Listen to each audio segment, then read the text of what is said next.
Assalamualaikum warahmatullahi wabarakatuh. Alhamdulillah rabbil alamin.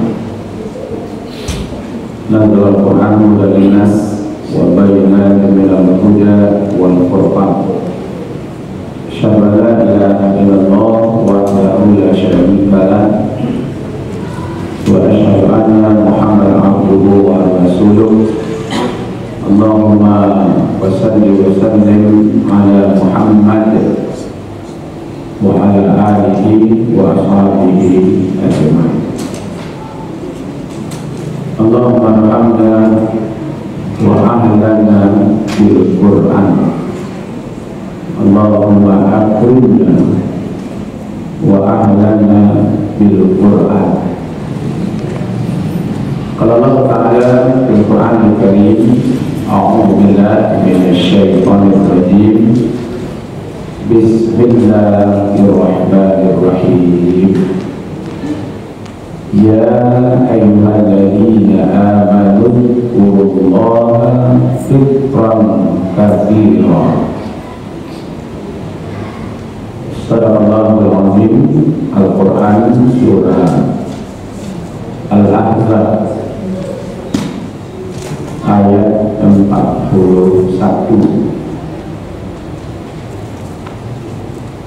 Terjemahannya berlindung kita kepada Allah dari godaan setan yang terkutuk.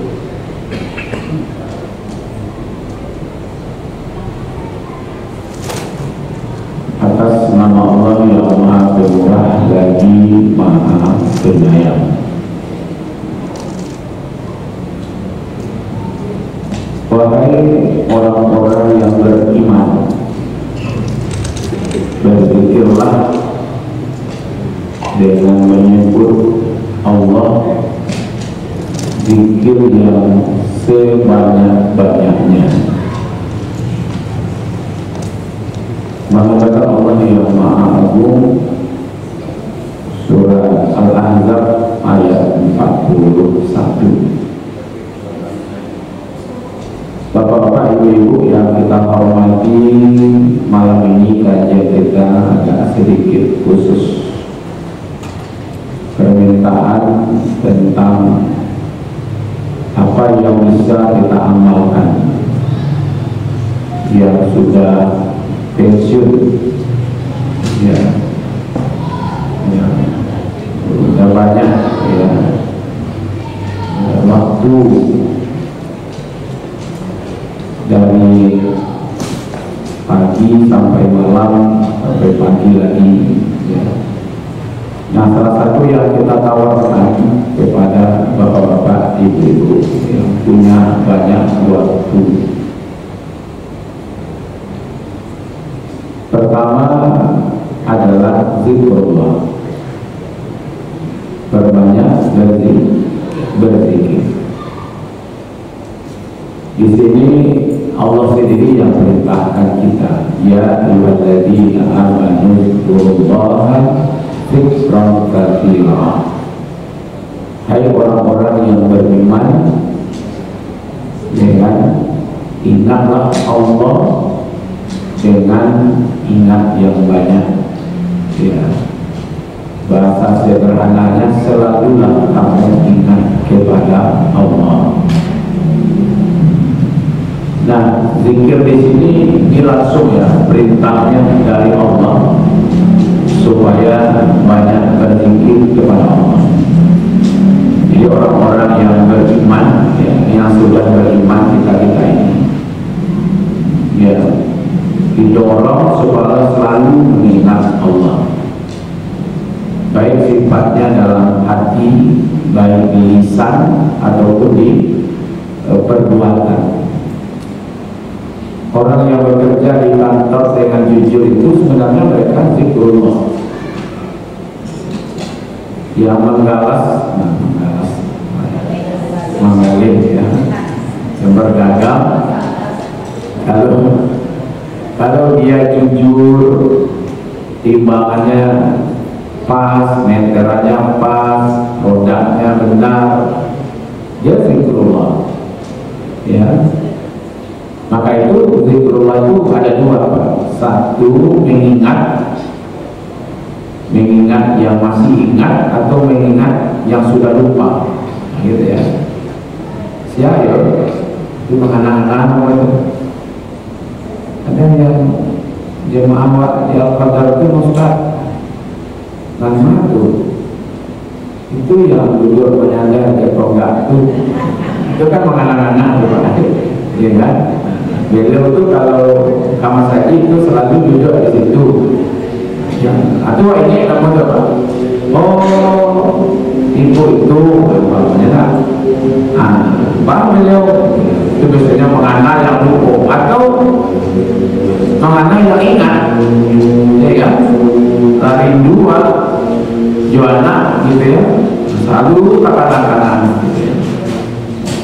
Dulu ada lagunya tuh Pak ya, terbayang-bayang di mata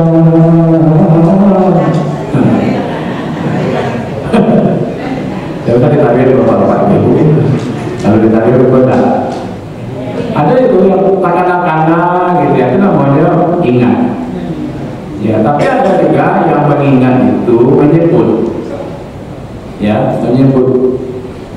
Jadi diingat, dikenal, disebut, itu namanya ya mengingat Allah. Jadi kalaupun bekerja di rumah, bapak-bapak, ibu-ibu, mencuci, memasak, itu sebenarnya asal disatukan kepada Allah, namanya zikrullah. Ya kita ini yang duduk sekarang hanya dilakukan zikrullah, ya kan? Jadi mengingat Allah, pamannya begini. Orang berdagang ketika sepi, pamannya, lalu dia isi dengan kalimat zikir. Apakah la ilaha illallah, itu kita bahas, astagfirullah, subhanallah, alhamdulillah, gitu ya. Ketika datang orang berbelanja, lalu dia menjualnya itu meterannya pas, ya kan, kilonya pas, janjinya benar. Kedua-duanya itu namanya zikrullah. Ketika berdagang itu asal itu yang halal, yang dibolehkan oleh Allah, ya namanya zikrullah. Jadi ada yang sifatnya tadi lisan, ada yang sifatnya tindakan. Tapi walaupun badannya astagfirullahnya, tapi emosinya tinggi.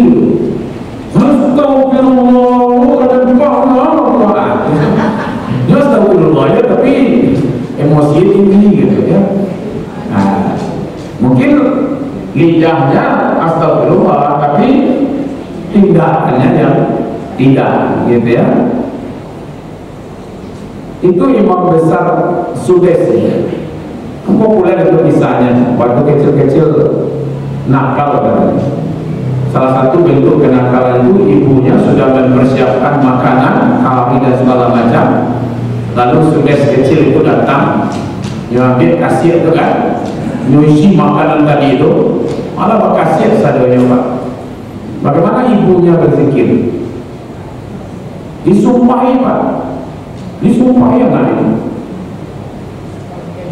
Ya, apa disumpahnya? Nangka menjadi imam Masjidil Haram nanti, ya. Dia jadi imam Masjidil Haram. Jadi mangkus, sumpah saya mangkus bukan bulan doa. Ya, nah, ibu kalau menyumpah anak itu nangka hafal dalam 30 juz gitu. Semakin berang ke anak, semakin disumpahi. Jadi sempat yang kan ditembak petus lah kamu gitu. Iyo pada tempat itu, betul kalau ada ke anak, aku jawab kan ini, ya kan? Padahal anak itu di rumah gitu ya. Nah maka itu lisannya, tindakannya sejalan. Nah ini penting Bapak Ibu dalam hati, ya kan? Waskur rabbaka fi nafsika. Ketika nanti lidah tidak berbicara, telinga tidak bisa mendengar, otak pun tidak lagi bisa menangkap. Pamannya di rumah sakit itu sudah koma, tapi belum titik,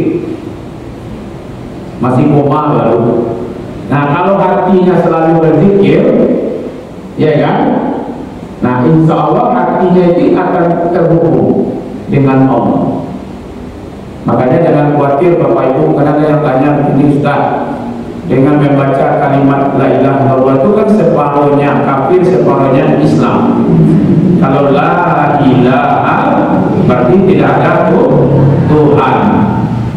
Apa dua orang baca itu hati gitu. Berarti hati dalam keadaan kafir. Saya bilang, kok Nabi tidak tahu ya kalau itu? Kenapa Nabi menyuruh kita membaca la ilaha illallah kalau mau begitu? Di kalimat la ilaha illallah itu, Bapak Ibu, itu sebenarnya sudah siap, sudah selesai di hati kita, sudah selesai di pikiran kita, lalu yang transfer ke mulut.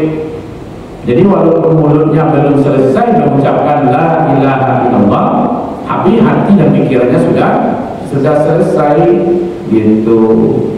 Pamannya Bapak Ibu lihat, ya kan? Ini apa warna ini? Bukan ibunya, apa warnanya? Hah?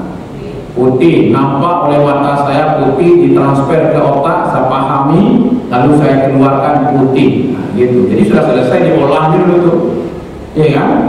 Nah, ini pink. Ya, sebelum saya mengatakan pink itu, mata saya kan menangkap itu. Mata ditransfer ke otak, analisa ini. Nanti otak mengirim pesannya kepada mulutnya. Jadi sudah selesai di dalam, baru keluar pink. Nah, gitu. Maka itu jangan khawatir dengan kalimat-kalimat itu. Maka itu ayat tadi itu menyuruh kita memperbanyak, ya kan, mendorong kita selalu mengingat Allah. Dalam bahasa Al-Qur'annya apa itu? Ya ayyuhalladzina amanu dzkurullaha dzikran katsira. Ingatlah kepada Allah dengan ingat yang banyak, gitu ya. Nah, kalau kita lihat hadisnya begini, dari an Abdullah bin Busr radhiyallahu anhu, qala Rasulullah sallallahu alaihi wasallam, la yazalu lisanuka rutban min zikrillah. Ini wasiat Rasulullah kepada Abdullah bin Busr. Janganlah lidahmu kering dari selalu basah dengan Allah. Artinya selalulah lidahmu itu menyebut nama Allah. Jangan sampai ada kangil. Ya Allah, kadang-kadang menyebut nama Allah zikir kurang, tapi kalau menyebut kurang gak usah boleh. Tidak jemaah sekolah dan tempat lain sekolah dan sama orang ini. Kalau lama jalan pagi itu sepanjang jalan itu, kota dalam bantuan, siapa kata jadi wali kota lah selesai itu, siapa kata jadi gubernur lah selesai. Ini Amerika sedang pemilihan presiden sampai ke situ. Tidak tentu saja jalan kota lama mesti lewat jalan tak. Nah, di asik-asik, iya, di asik-asik jalan-jalan pagi kan, nggak tentu saja ujung jalan itu kemana, gitu ya. Nah, kadang-kadang kenapa tidak kita gunakan dengan zikrullah? Ini bapak-bapak, ibu-ibu, ini hadis, ya kan? Abdullah bin Busr datang kepada Rasulullah dan bertanya tentang amalan yang terbaik yang dapat ia lakukan sehingga Allah mencintainya. Ini kan banyak nih, syariat-syariat ini udah banyak, Pak. Sholat wajib, sholat sunat bermacam-macam, puasa wajib, puasa sunat, banyak pula macamnya. Apalagi tentang harta, zakat, yang sedekahnya banyak lagi. Ada infaknya, ada wakafnya, ada sedekahnya, ada hadiahnya, ada hibahnya. Lalu beliau Abdullah bin Busr bertanya, mana amalan yang ringan dan dicintai oleh Allah yang bisa diamalkan? Maka Rasulullah berwasiat, la yazalu lisanuka rutban min dzikrillah. Jangan sampai lidahmu kering dari mengingat Allah. Artinya basahilah lidahmu dengan mengingat Allah. Maka itu di masa waktu sambil duduk, sambil berjalan, ya kan, mau tagak, mau duduk, ya kan. Justru ini tidak membutuhkan tenaga, Pak. Ya, mengingat Allah ini tidak membutuhkan tenaga, tidak membutuhkan uang banyak, ya kan. Tapi bisa kita kita lakukan. Nah, coba kita lihat satu persatu. Pertama, kalimat la ilaha illallah. Apa sulitnya Pak kalimat ini? Kata Rasulullah, qala Rasulullah sallallahu alaihi wasallam, khair zikri la ilaha illallah. Diriwayatkan oleh Imam At-Tirmidzi. Sebaik-baik kalimat zikir itu adalah la ilaha illallah. Dalam Al-Quran juga Allah mengatakan afdhalul zikri fa'lam annahu la ilaha illallah. Ya kan? Saya pernah hadir di majelis zikirnya orang-orang terikat Bapak Ibu. Dan itu membaca la ilaha illallah itu macam-macam Pak. Ada yang la ilaha illallah, la ilaha illallah. Ada yang pakai loan ya Pak. La ilaha illallah. Nah, gitu ya. Kamar itu dari kejantung mengucapkan kejantung. Nah, cuman sih yang bisa mau menerima Bapak Ibu kalimat la ilaha illallah. Aduhai di belakangnya Pak. La ilaha illallah, la ilaha illallah. Akan dulu pakai hai di belakangnya. Jadi tidak bisa mau menerima. Kita kok terlalu gampang dulu lah kawan. Ada tuh. Kacau tuh, boya-boya Pak. Ada yang sampai patah nih papan sampai duduk. Itu kan surau papan ya. Ada yang mau cek sampai ke dalam tobe namanya itu. Kolom. Kalau kolom itu galok. Iya kan?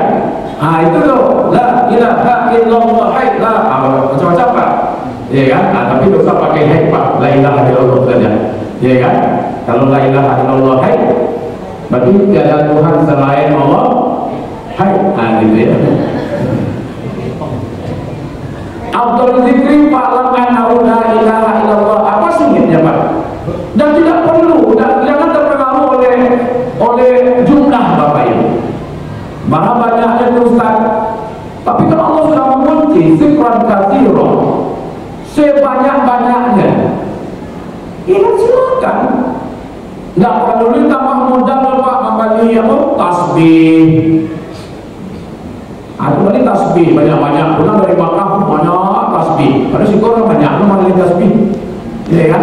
Atau mikir sekali dua kali pakai tasbih bisa lah tinggal saya. Padahal di tangan bisa juga kan? Subhanallah, Allah bisa. La ilaha illallah bisa. Ya, tapi yang jelas tidak perlu dihitung. Ya kan? Perbanyak saja kalimat la ilaha illallah.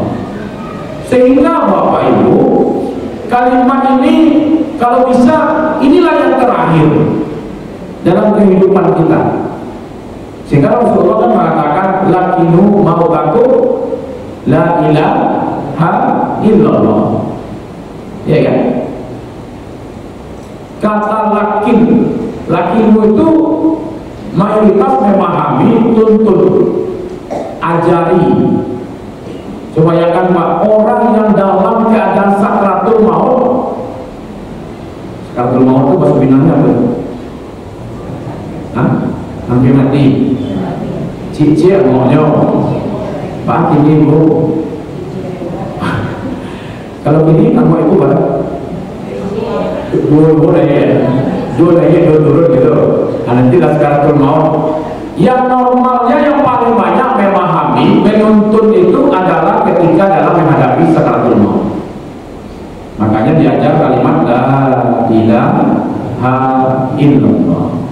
Man akhiru kalam la ilaha illallah dakhala jannah. Siapa yang mengakhirkan kalimat la ilaha illallah itu setelah la ilaha illallah dia meninggal umpamanya Pak, maka tempatnya adalah surga. Itu begitu hebatnya kalimat la ilaha illallah. Inilah kalimat membedakan mana orang kafir, mana orang Islam. Ya kan? Nah, saya sedang meneliti di Bapak Ibu. Ya, salah satu pemahaman dari lakinu mautakum itu ternyata mengajar orang yang sudah terkubur. Jadi orang yang sudah terkubur itu nanti tuankunya atau buyanya atau ustadznya lah atau orang siak lah Kurang siap dari mana? Hah? Dari Siak kan? Datang kemari, datang ke Sumatera Barat, lalu pandai berdoa, pandai berpikir itu kan hasil orang matur, orang Siak. Akhirnya ini asalnya pandai-pandai setet seperti surau itu orang Siak saja semua kan. Dan itu saya sudah mewawancarai Pak. Ya karena itu bagian dari disertasi yang mau di S3. Ketika jenazah umpamanya kuburan, umpamanya ini kuburan Pak. Ini kan ada omongan tanahnya nih, ya kan? Nah, salah seorang dari sekian banyak, nanti banyak tuh di kampung-kampung tuh tuan-tuannya tuh atau buya-buyanya, ustaz-ustaznya lah itu kan, yang bersih mereka di situ. Nanti ada satu orang yang dekat dengan gundukan tanah merah itu Pak. Lalu kan ada air, ya kan? Disiramlah, namanya ditalakin, gitu ya. Itu sebenarnya dari hadis lakinu mautakum la ilaha illallah, tapi pahamnya di situ gitu. Setelah mereka berada di dekat ini, nanti dibilang, bulan, gitu. Ya, bacalah kalimat la ilaha illallah. Dan dialog dia dengan mayat itu Pak. Kalau nanti kamu ditanya, pulang, kalau ditanya kamu marah bukan, kamu jawab Allah. Kalau kamu ditanya nanti di dalam mana juga, kamu jawab Muhammad Shallallahu Alaihi Wasallam. Kalau ditanya mati bukan, itu berdialog nanti Pak artikan lah itu. Kalau ada di kuburan, tapi di Padang mungkin jarang ya. Saya ambil datanya, bukan di Padang, sampai seperti itu Pak. Oh itu luar biasa juga alasan-alasan mereka itu. Ya kan, salah satunya contohnya begini. Dulu ketika kita dalam kandungan, kita diajar bertauhid. Diajar apa? Ketika dalam kandungan, diajar bertauhid kan? Apa bahasanya? Alastu birabbikum qalu bala syahidina. Di dalam kandungan diajar. Apakah engkau bersaksi bahwa aku adalah Tuhanmu? Setelah dia lahir, dia lupa itu. Dia lupa tadi. Akhirnya dituntut balik dengan kalimat asyhadu an la ilaha illallah, asyhadu anna Muhammadar Rasulullah. Makanya kita menuntut ilmu lah, ilmu agama syariah, bagaimana ini segala macamnya. Ketika orang meninggal, hilang sadanya, masuk ke dalam kubur. Lalu kita berusaha menginginkan dia. Jadi orang dalam kubur tadi itu diinginkan dia, ya kan? Itu alasan mereka gitu. Saya tidak posisi menilai Pak, saya meneliti saja. Oh begitu ya. Jadi ada paham lain dari kalimat itu, ya kan? Tapi tujuannya tetap sama Bapak Ibu, supaya manusia ini selalu berada dalam kalimat la ilaha illallah. Maka itu saya ajarkan, saya sampaikan kepada Bapak Ibu, ketika mulai bisa ini memahami, ketika mulai bisa membacanya, maka perbanyaklah di pasar. Boleh Pak, nggak usah cerita-cerita tentang pensiun itu mana itu dipikir, ya tak? Enggak, pas pensiun ternak ayam jadi pikir, ternak kambing jadi pikir, iya lah ibu-ibu kan.